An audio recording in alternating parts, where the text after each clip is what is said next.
Hi Cameron, it's good to see you. Hi, it's good to see you too. I thought we could focus this session on measuring and label reading. These are important skills that help you to monitor in the habit book and keep within your calorie goals. How does that sound? That sounds good.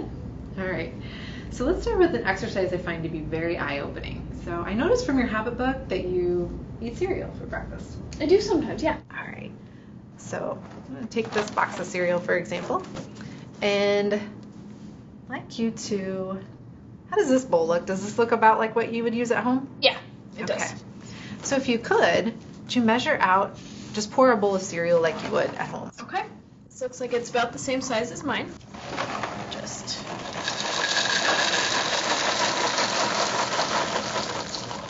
Yeah, I like to leave a little room for milk. So let me ask you this. Would you consider that to be a serving of cereal? Well, yeah, it's my bowl of cereal, so it's my serving. And most folks would say that because that's the amount you serve yourself. It's often confused as the serving. Let's take a look at the box and see what it says. Okay. Under serving size? Yep, check under serving size. Serving size 1 1/4 cups. So that means that the nutrition information on the label is measured against that 1 1/4 cup serving of cereal. And so when we talk about serving sizes, that's what we mean. It's the amount labeled on the box. Now portion sizes, that's a little different. Portion is what you would actually eat, so the amount that you poured into the bowl. And portion sizes often differ from the serving size. It's very common, and it can impact your calorie goals. So let's look at your portion and see how it compares to the serving size. Okay. And we do that by measuring with measuring cups. And I've got an extra bowl to kind of help with the mess. Okay, so there's definitely more than a cup in here, so I'll do this first.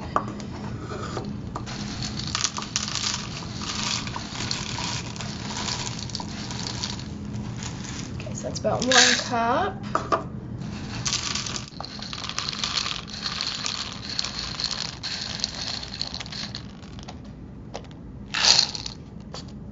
I'm going to move to the 1/2 cup. Alright, that looks like a little less than half. Yeah. 1/2 cup. Okay, so 2 1/2. All right, so it looks like your portion is 2 servings. Are you surprised? Well, yeah, I mean, I have that for breakfast every morning, and I was only giving the calories for 1 serving, so I'm eating twice as many calories at breakfast than I thought I was.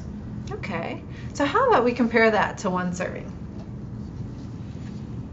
Which I have pre-measured here. So this is 1 1/4 cup of cereal. That's a big difference.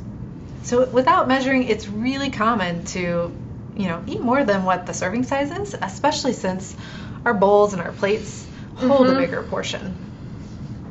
So we end up taking in more calories than what's on the label. So let's take a look at the label again. Okay. All right, so we have your portion at 2 servings. How many calories are in the entire bowl of cereal? Okay, so my portion was 2 servings, so I'm gonna multiply the servings times the calories per serving, which is 110. So 2 times 110 is 220. Exactly. For boxes of cereal or larger containers of food, it may be obvious that there are multiple servings in the package, but some foods are tricky. Sometimes they appear to be 1 serving, and really they're not. So can you think of any foods like this? Snack foods? Yep, snack foods. So here I actually have one we can take a look at. Oh yeah. It's wrapped Fig Bar.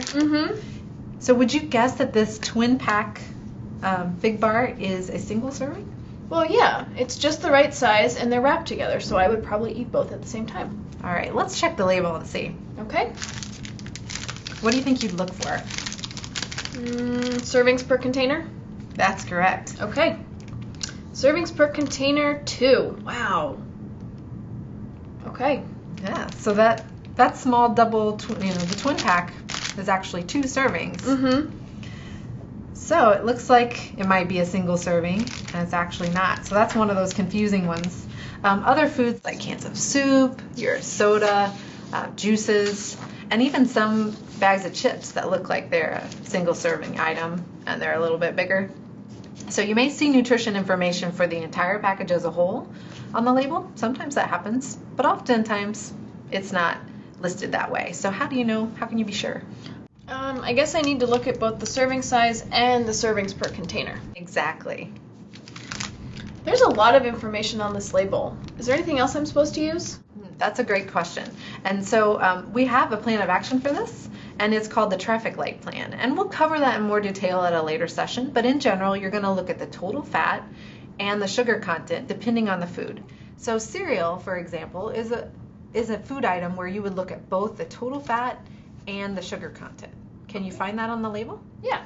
So total fat for this 1 1/4 cups of Kix is 1 gram, and my sugar is 3 grams. Great.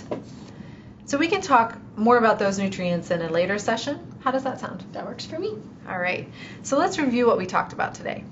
So we talked about the terms servings and portions. Can you remember the difference? Yes. So a serving is the amount of food that's listed on the label. The nutrition information on the label is for that particular amount of food. The amount I choose to eat is my portion. So my portion may be as little as a half a serving all the way up to maybe 2 or 3 servings. If I eat more or less than 1 serving size, I have some math to do. And do you know how to tell how many servings are in your portion? I should measure it with measuring cups, or could I use a food scale? Definitely. Food scale actually is going to give you a more accurate measurement, but you can use both. Both work. Okay.